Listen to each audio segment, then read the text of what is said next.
Hey everyone! Welcome back to the channel. In this tutorial, I'll show you how to add a 2D character in Godot, step by step. We'll create a new 2D project, add a character sprite, and write a simple script to make it move. Let's get started. First, open Godot and click on New Project.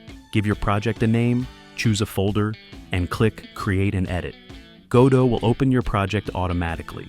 Now, create a new scene by clicking 2D Scene. This gives us a node 2D as the root, which is perfect for 2D games. Save the scene and name it something like Main. Now let's add our character. Click the plus icon to add a new node and choose Character Body 2D. This node is made for player movement and physics in 2D. Rename it to Player. Next, add a child node. Choose Sprite 2D.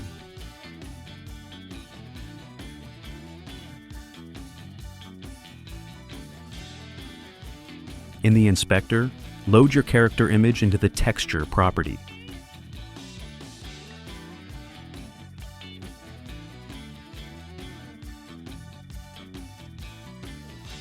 Adjust the position and scale so your character looks good in the scene.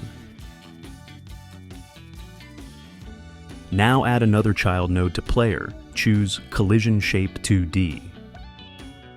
In the inspector, click on Shape and choose a rectangle or capsule shape. Resize it so it fits your character sprite. Time to make our character move. Select the Player node and click Attach Script. Keep the default settings and click Create. Now, let's write some simple movement code. We'll use input actions like left, right, up, and down, and move the character using velocity. You can download script in the video description. And that's it. We created a new 2D project, added a 2D character, and wrote a script to make it move. If this video helped you, don't forget to like, subscribe, and share. Thanks for watching, and I'll see you in the next tutorial.